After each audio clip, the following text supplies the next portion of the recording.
My name is John Fleischman. Many of you know me. I'm the publisher of the Flash Report website on California politics. Although I feel like I should have a toe on each panel because I did serve for 2 years as executive director of the state Republican Party, served on the party's board of directors for a number of years subsequent to that.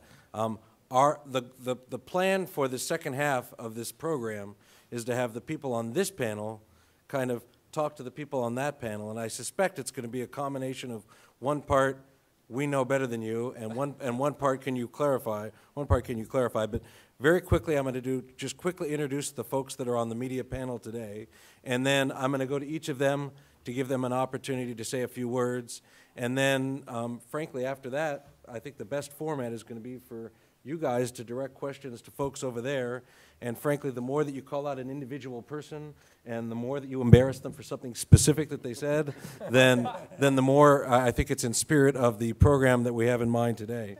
So sitting to, I guess everybody is sitting to my right from your point of view. Sitting to my immediate right is Brian Kaye. Brian is an editorial writer and opinion columnist for the Orange County Register. He's a senior fellow at the Pacific Research Institute. He is the contributing editor to the California Political Review website, which has recently undergone a whole new revamp, so you should definitely check that out. His resume goes on at length, but because I'm about to introduce Dan Schnur, I should mention that he's a fellow with the Jesse Unruh Institute of Politics at USC. Sitting to his right is John Gizzi. John Gizzi is the political editor of Human Events magazine, which if you don't subscribe to, you should. John and I first met in 1987 and have had a great relationship ever since there. I always like to say that Gizzi is the steel trap of politics. There is not one piece of information that goes into his head that ever leaves there. It's there forever. So if any of you guys meet him today, he will remember the name of your dog, and he will remember the most embarrassing thing that you say to him, and he will reveal it when you least want him to. So that's important to remember. Sitting to his right, we have Dan Schnur. Dan is the director of the Jesse Unruh Institute of Politics at the University of the University of Southern California. Sorry. Hey, it just happens up there. I've known Dan for a very, very long time. Dan is one of the preeminent communications experts in the state in terms of political communications. He was a speechwriter for Governor Wilson. He worked in the press offices of the Republican National Committee, was the communications director at the CRP. He has been on more media shows than anybody I know, and I'm sure we'll hear a lot of great things from him. And then sitting on the appropriately on the very, very far right, only his wife could occupy the seat to the right of him, is Ralph Hollow. Ralph is the chief political writer at the Washington Times, and what I like to say about Ralph is that, you know, everybody else who's a writer in Washington, D.C. kind of like pauses for a moment and says, I can't write that. And Ralph writes it and then later on figures out whether he should have written it.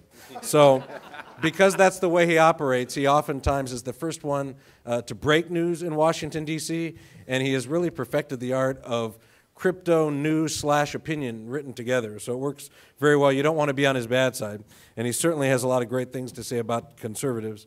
And so that's our panel. And since I introduced everybody from your left to your right, we're actually going to start out from your right. And Ralph, why don't you take a couple minutes about some of your observations about whether or not conservatives and Republicans can compete in the Golden State. And if you want to fire off a volley to these esteemed experts, feel free. Well, there's so many former chairmen here. Yeah, definitely talking to the microphone. So many former chairmen of the California Republican Party here that I've known over the years. I can only say, ask each of them, how come?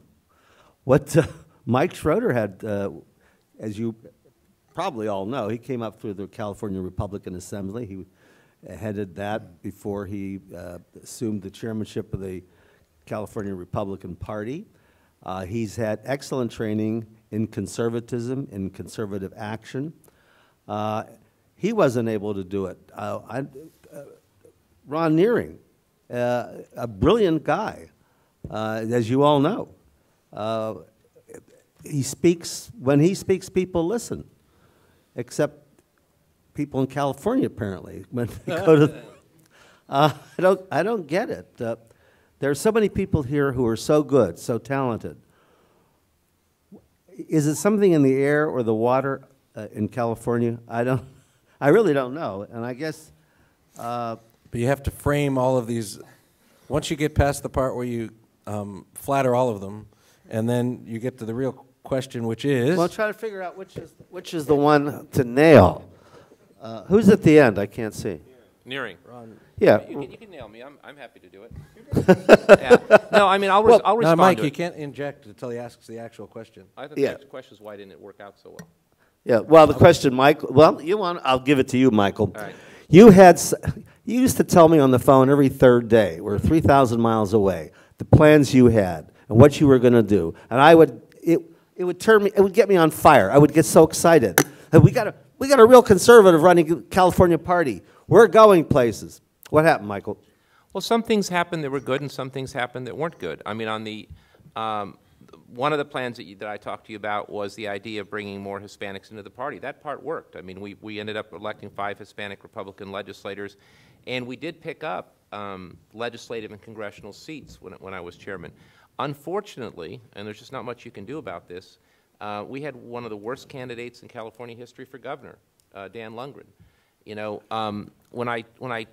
sometimes I teach at political workshops, and the first thing I say out of the box when people are still kind of getting their first cup of coffee is I say, you know, when the candidates walk into the ballot, you know, when the voter walks into the ballot box, if you're lucky, they'll be able to tell you 1 or 2 things that your candidate stands for. Not 3, not 10, not 20, but if you're lucky, 1 or 2. And for the life of me, I can't tell you to this day what Dan Lundgren was running on. And if you can, you're a way better man than I am. And he never articulated anything that anyone cared about. Did you know who Dan Lundgren really was until the middle of the campaign?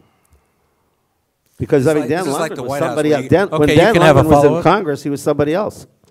You know, I thought I did. And then as the race played out, it became very clear that what we thought we were getting and what we got were 2 completely different things.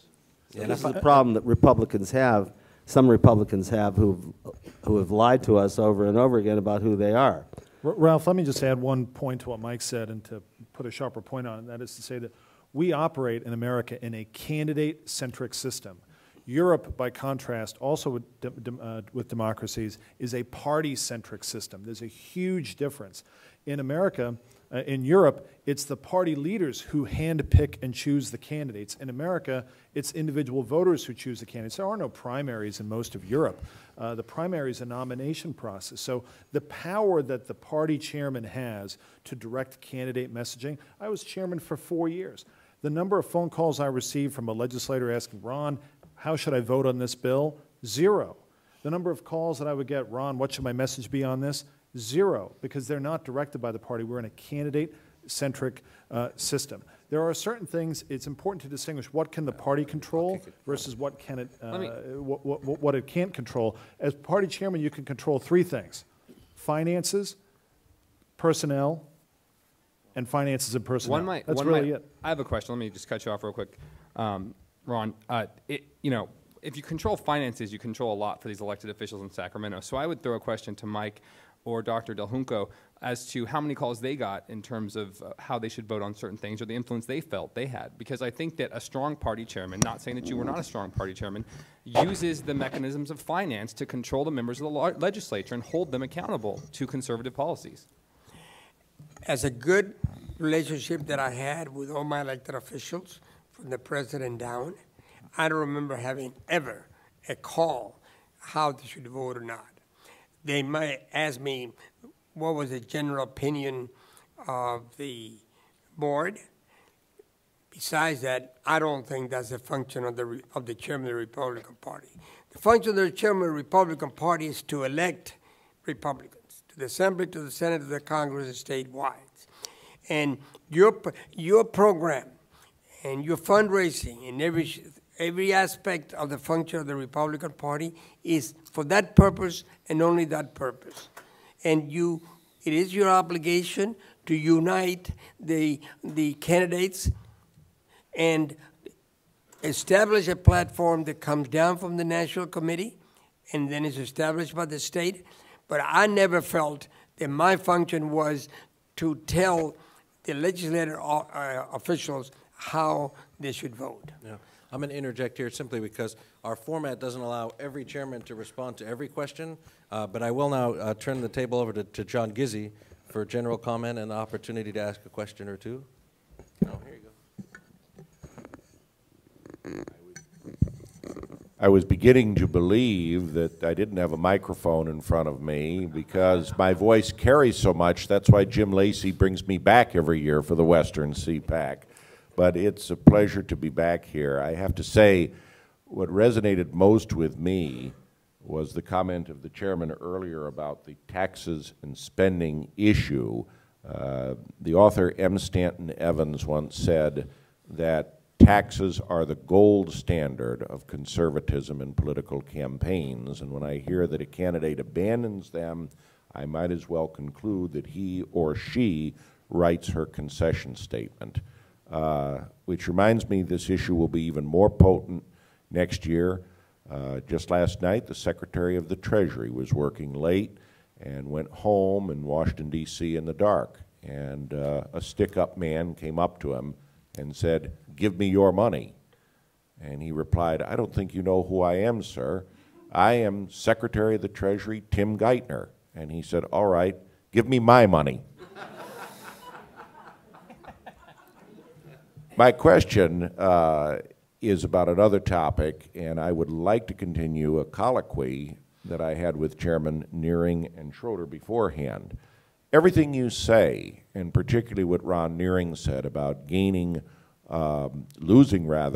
one seat in the devastating year of '06 and gaining nothing in the year of 2010, there might be a fighting chance to resolve it if Republicans made the same kind of spirited effort to overturn the Citizens Commission redistricting plan that they apparently are going to do on the Senate redistricting plan. I don't think I have to tell anyone in this room, if the Senate plan is not overturned, then the current ranks in the Senate will drop down to less than 1/3, making Jerry Brown judge, jury, and executioner in the Golden State. Now, that's important, and it looks like there is going to be an effort to bring it to the state Supreme Court through petition and then hopefully bring in a special master. My question is this: why is it, and I want you to name names if possible,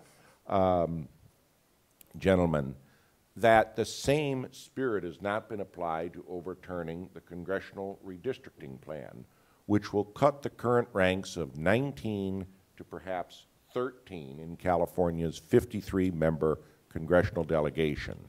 I might add that in both 1970 and 1990, the gerrymandering plans were thwarted and sent to the courts where a special master came in, the same person I'm told people want to draw the district lines now. That was because of Pete Wilson would not sign the Right. redistricting. Yeah, he vetoed it. Okay. That said, why is there not the same drive and effort that apparently is going to work in giving the state Senate district lines another hearing applied to the congressional district lines? Well, yeah, let me respond to that first, because we were talking about this before.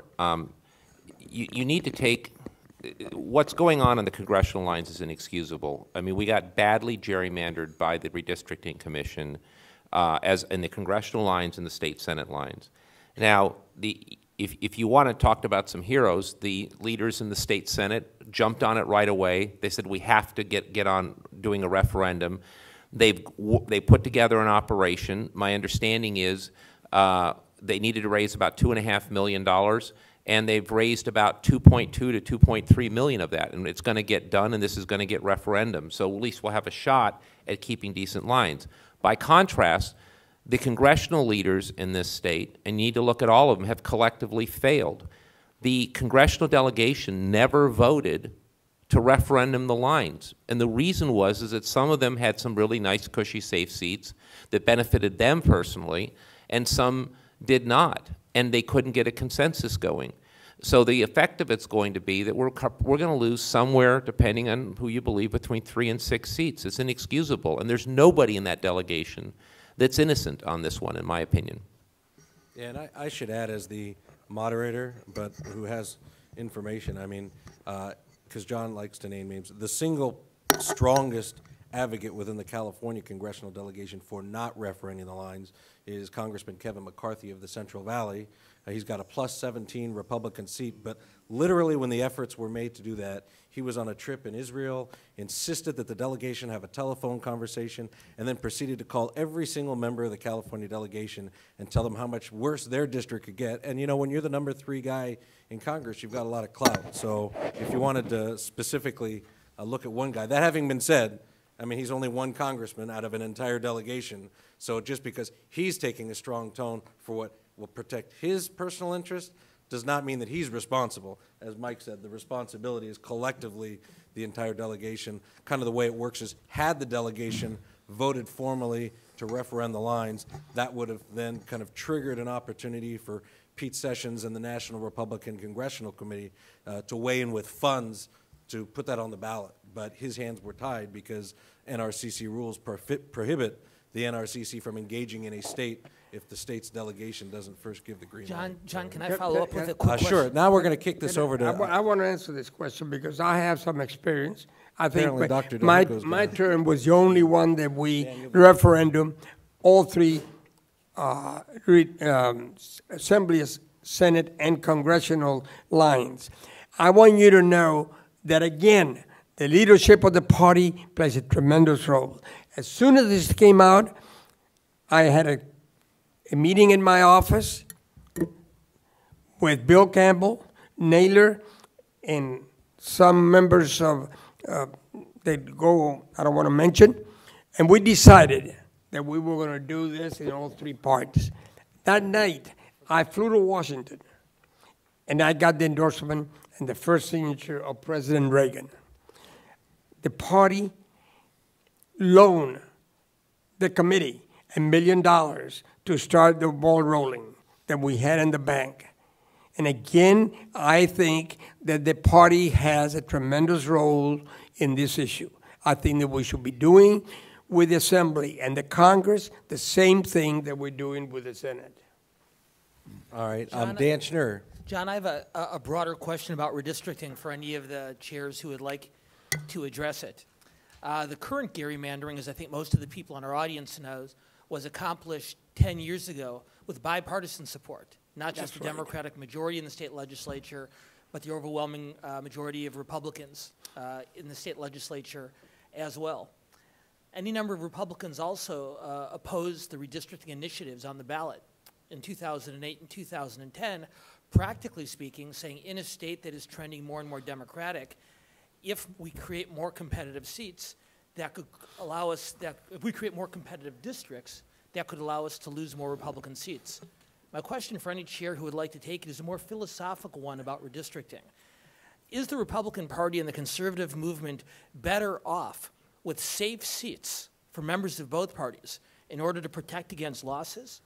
Or are we better off with competitive seats that may cause us to risk more districts if we don't perform well, but gives us the opportunity to expand our base if we field the kind of candidates with the kind of message that can be successful? Everybody answers that. That was a loaded question. I know the answer. Well, you know, I've had a long-running debate with Jim Brulte about this topic, who's a great guy and a good friend of mine. He was the guy that pretty much engineered the safe seats, and his point was, if we actually went with competitive seats, that we, you know, given the way things were trending, we would do worse. And then in 2008 and 2010, I was one of the people that supported the redistricting initiatives. And my belief is, and I still believe this, is that things trend back and forth. And I believe that we'll have the opportunity when the taxes and the regulation and the economy and the unemployment get so bad that people are going to be willing to listen to us. And if the seats are gerrymandered, we will not be able to get to a majority ever if the seats are gerrymandered in a way where we can at best get to 30 or 40% in the legislature. And I remember in 1992, after the redistricting, we got some fair seats, and the people were getting sick of the Democrats. We got to a majority in the Assembly for the first time in 22 years at that point.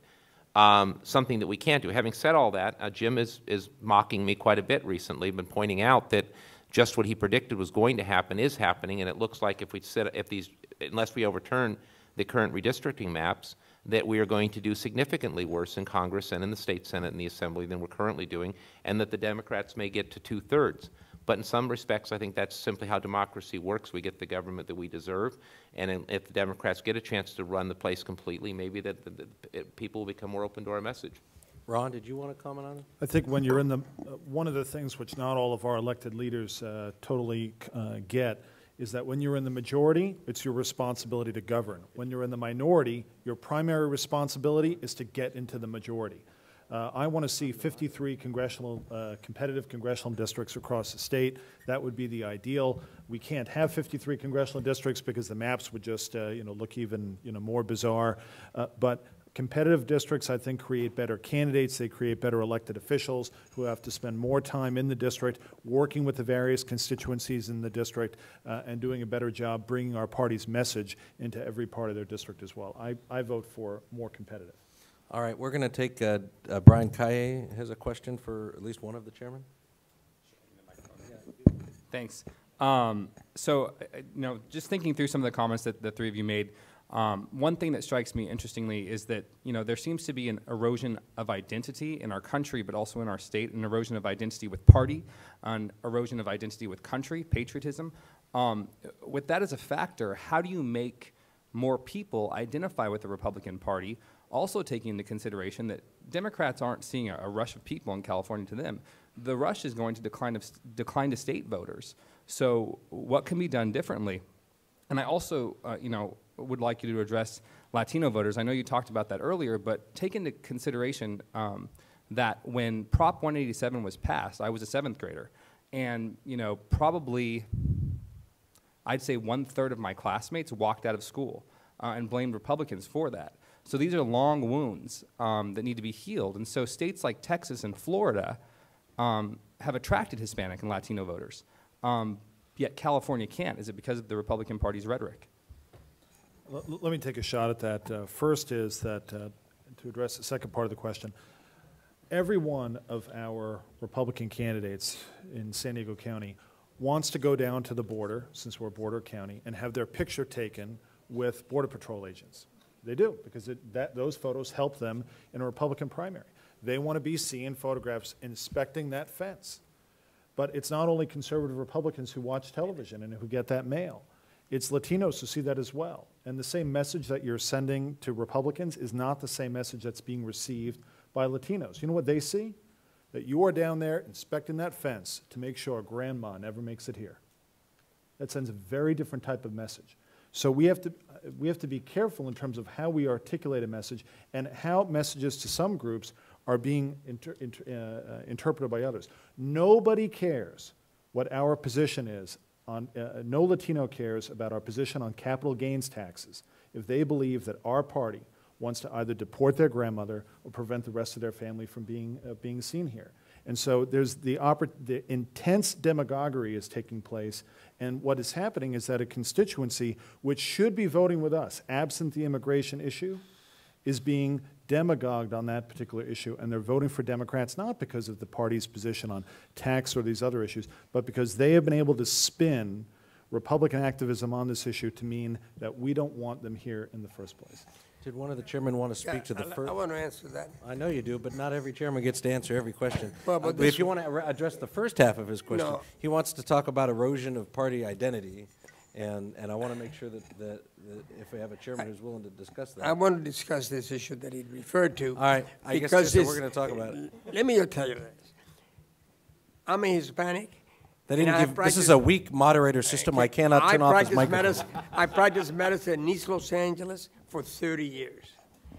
And what Ron has expressed here is exactly the position of the illegal immigrant in this state. The grandmother, the mother, and everybody.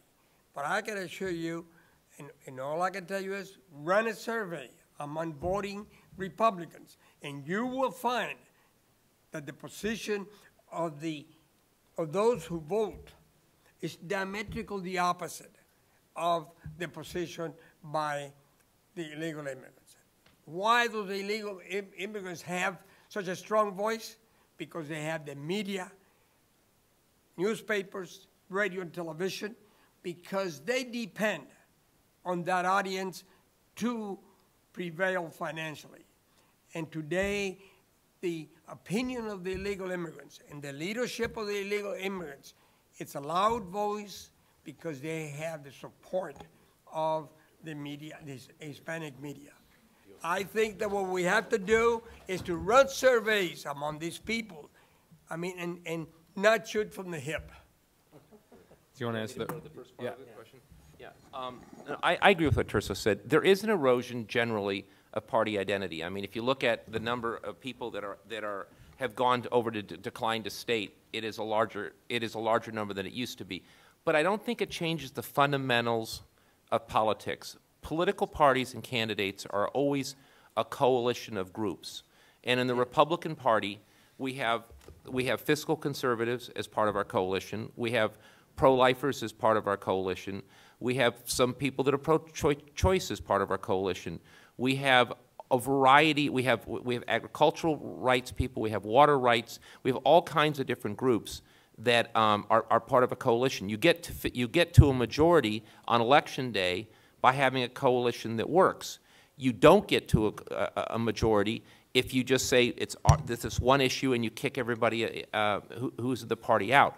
We have enough groups on the conservative side if we all work together to get elected. Now, in terms of the Hispanic vote, it's simplistic and insulting to any group to assume that everybody in that group is thinking the same way. They're not. It's like talking about the women's vote. That's silly. There are some women that are pro-choice, some women that are pro-life. There are some women that are fiscally conservative, some people aren't. There's some that are business owners, there's some that are stay-at-home moms. The point is, you figure out aggressively what percentage of that vote you can get. We don't have to get 100% of the Latino vote. We don't have to try to, we're not going to be able to get the percentage of the Latino vote that is in favor of illegal immigration. That's not going to work for us, because if we do, we'll drive out all the people in our party that are diametrically opposed to illegal immigration, including me. And the reality is that if we get to 30 to 40% of the Hispanic vote, we're in good shape. We should be in a majority of the Asian vote if we articulate our messages properly. That's all we need to do. We need to build coalitions. We need to take the different groups that we all represent here in this room and use that coalition to get ourselves to 51%. We're not trying to get 100%. 51 is all we need. All right, Ralph, did you want to follow up with a question or a comment? Yeah, I've listened carefully. I think twice Chairman Delhunco can answer this. Well, it's the language that's got to be used carefully. But the language addresses the issue of, do we build fences? Do we put more patrols on the border? Do we dislike illegal immigrants? But our party, our supporters don't like illegal immigration. If we have candidates who seem to be on both sides of this issue because they're being careful not to offend the Hispanic voters, whoever they are, then this makes no sense. That you can't have it both ways. It seems to me that, and I want the chairman to answer, but it seems to me that you do what is right. You speak the language of truth. You say illegal immigration is wrong, and we are going to stop it at the borders, and not apologize for it, but at the same time, of course, not be disparaging of Spanish-speaking people. Since we're low on time, I'm actually going to accept that as a comment instead of a question. Gizzy, do you have a question? Yeah, I do have one other question since we're getting in. I do have one other question on getting into this. Could I ask all of the chairmen about the future? We're talking a lot about the past and the present here. And again, as John Fleischman said, I do like it when people name names. I'm sure that Chairman Delhunco, in both of his incarnations at the party helm, could talk about who would be an outstanding candidate for governor or U.S. senator. Certainly Mike Schroeder and I had these discussions when he was coming to the chairmanship in the late 1990s. I'd like each of you briefly to give 2 or 3 names of the group of people, political writers such as Ralph and Brian and myself should look at as people we can profile who will be nominees for governor or senator or statewide office in the Golden State? Well, let me start with that, since I was chairman during the most recent election cycle. Number one is the person who I most want to see run for statewide office again is Carly Fiorina. She is a rock star. She is a great candidate. She's philosophically solid. She never changed her. She ran as a conservative in the primary, and she ran as a conservative in the general. She didn't try to change who she was, and I would love to see her run for a statewide office again. I think Damon Dunn impressed a lot of people with his run for Secretary of State in the most recent cycle as well. I see some nodding heads out here. When I see a good candidate, I see somebody who is a forceful, powerful person who can articulate our vision, who shares our values, who shares our conservative philosophy, but who also has the ability to build a winning majority in the state and has the right attitude. I think both of those people are folks who I'd like to see run as a Republican nominee in the future. I agree with Ron. I'm not up to date because the last time that I was actively involved in this party was at the time of the election of Pete Wilson. So I remain in the periphery, but I agree with Ron. I'm going to disagree with the premise of the question. I think it's the wrong question. I think that trying to figure out who's going to be our next nominee for governor is a mistake. I think what we should be looking at is building a bench, which means that we should be looking at our next nominees for things like insurance commissioner, treasurer, secretary of state, and that sort of thing. And it's this trying to take who could have been good candidates and leaping them all the way forward into the governor's race that has created some of our current problems. You get a lot of one-hit wonders, like Meg Whitman, come and gone. I think Fiorina is likely to be a one-hit wonder, come and gone. At full disclosure, I was Poizner's political director when he ran for insurance commissioner and then for governor, so I'm probably biased. But he at least paid his dues. He did 4 years. He ran as a conservative. He ran rock solid in immigration. I don't know that he runs again, but he would be somebody that has the experience and could run. Everybody else that I can think of, and there's some very shining lights that we have in this party, I don't want them to run for governor. I want them to run for those other offices and get positioned to then run for governor, because if we run them directly, they're going to lose. I agree with Mike in that I want to see the future bench run for a lower office first, get elected to that lower office, get vetted, build your organization, and then run for the top. This is all great news for Dianne Feinstein, I suppose, since for people to run for lower office first, she's got to get a pass. Dan Schnur. I think the question that John asked is a very appropriate one. No offense, Mike, and I want to take it and push you guys a little bit further on it. The way I learned politics is that a successful campaign is a three-legged stool. And a three-legged stool built on a solid foundation of public policy and strong message is the following. Number one, an aggressive and active grassroots base. And our party certainly has that thanks to the work of these three gentlemen. Number two, a successful campaign, particularly in a state like California, needs to have a very strong base of financial support. And our candidates for statewide office in recent elections have had that. The third leg of the stool, and each one of our chairs has talked about this briefly, are the candidates themselves. Now, we are a party that believes in limited government, which means it's only natural that we're going to be more likely to look outside of government for our candidates than the Democrats are.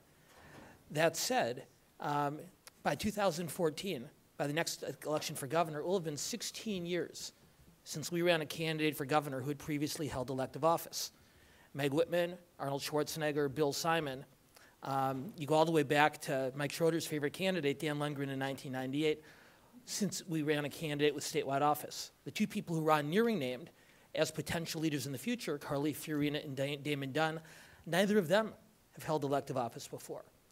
Ronald Reagan proved that you don't need to hold office to be a successful governor or a successful leader. But acknowledging that Ronald Reagans don't come around every 4 years, I guess I'll take the point that each one of you made slightly separately and push you a little bit further. Among the elected officials in our party, in the legislature, at the local, at the county level in California, who is that next generation of leadership? I'm not looking for an all-encompassing answer. I realize it's an unfair question. But give us at least a few names of local or legislative young leaders who can watch for on the way up going forward. All right, well, I'll do that, but I still will persist in my error in one respect. I don't think either Reagan or Schwarzenegger are good examples, because I will maintain that that a unknown self-funder will never be elected governor in California, ever. It's never happened. Reagan and Schwarzenegger were exceptions because they had 100% name ID before they started. But I think that it's a fool's errand to try the Meg Whitman thing. Having said that, I mean, some of the people, I would point to Mimi Walters as an example of somebody that with some seasoning and with some further opportunities to get known around the state as somebody that could run and that I think could win at some point in the future. And she runs on good, basic conservative principles. That's one name I'd put out there. I don't have a name, but I'm going to take 1 minute to add to that anyway. One of the ways in which we build the bench of potential future leaders is through the appointments process. And we have the most powerful governor in the country by statute, who appoints thousands, literally over 4,000 different positions are appointed by the governor. One of the things I was most disappointed to see is with our previous Republican governor appointing so many Democrats to office. Every time you appoint someone to a state office, you're credentialing them. You're moving them up one rung on the ladder. And those people who serve in state-appointed office, they have greater credibility when they run for local office or state office in the future. We should see the appointment process by the governor not only as an opportunity to put conservative Republicans throughout the state bureaucracy in order to try to balance off the natural leftist tendencies of the establishment, but also as a credentialing process to help to build our ranks of individuals who can then move on to elected offices from a position of strength as opposed to a position of being brand new to the process. Dan had a quick follow-up, and then we're going to conclude. So, Dan. Okay. Talking about the future, I'll go a little bit broader than the names of potential candidates. I met Fleischman here 20 years ago when he was the head of the California Young Americans for Freedom. Woo-hoo. And you can tell by looking at him, it's been a while since he was eligible for that one. So it makes me nervous. Well, thank you all very much for being here today. So it makes me nervous, and I say this with all the respect to everyone in this room, myself included. It makes me nervous whenever I'm in a room talking about the future of a political party or the political movement, and John Fleischman is one of the 5 youngest people in the room. Talk about one of the 5 youngest. And ask, so I ask our panelists as a wrap-up, we've talked about Latino voters, we've talked about other types of voter research. What can that next Republican candidate for governor, whoever he or she may be, say to California's youngest eligible voters, aged 18 to 25, to reverse a trend that has greatly damaged the party and the conservative movement over the last several election cycles, the loss of young voters to the Democratic Party? Ron, you want to go first? Well, this is like the quick 1-minute answer phase. Yeah, so. I think that I think it's important that we elect people to leadership in the college Republicans and the young Republicans and our teenage Republicans. Our future party leaders come from within those organizations. And I had the rare instance where I was the youngest chairman in the history of my county party and the youngest chairman in the history of the state party. But that's an exception to the rule. Our young Republican organizations are very, very important, and we have to provide greater level of support to them and really help them to reach folks, because they're going to be better at that. The YRs are going to be better than that than any organization out there. But because they're young, because they don't have access to as many resources or the type of experience, and we have to share that with them. And I wish I had more time, but I'm going to keep it to 1 minute. Doctor, did you want? Okay, and Mike? Well, what I would say is jobs. I mean, my daughter's in that age group, and she and her friends, from what I can tell, are more conservative than the generation that's just a bit older than they are. The economy is terrible. I mean, you have 12. Officially, we're on our way to being Greece. We have 12% unemployment, and that just counts the people that are actively looking for work. It doesn't count the people that have given up. She just graduated from a very, very nice law school. But one of her classmates went to one of the more middle-tier law schools, and she applied to be interviewed by 30 different law firms. She got 1 interview. That was it. She didn't get that job, and that's it. If we can articulate a message about jobs in the economy and spending and how we can do a better job of seeing to it that this economy can actually hire people again. You know, the Democrats claim to love workers, but they don't love jobs. They don't love people that create jobs. If we can articulate a message about that, that right now will connect, as long as we don't do it in a way that seems, you know, racist or exclusionary. But that's the only thing that hurts us with that age group, in my opinion.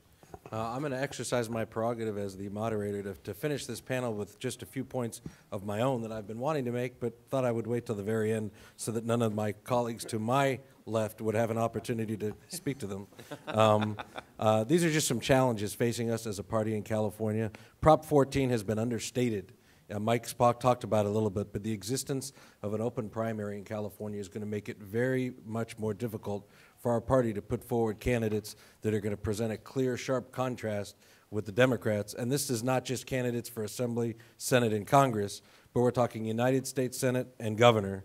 The second is that we have a very big challenge because of people like Arnold Schwarzenegger that came through and literally pillaged the party while he was governor. I felt very bad for Ron Nehring. He became chairman of the party. I became a board member of his. And it was like literally coming onto the deck of an old British ship that had been sacked by pirates.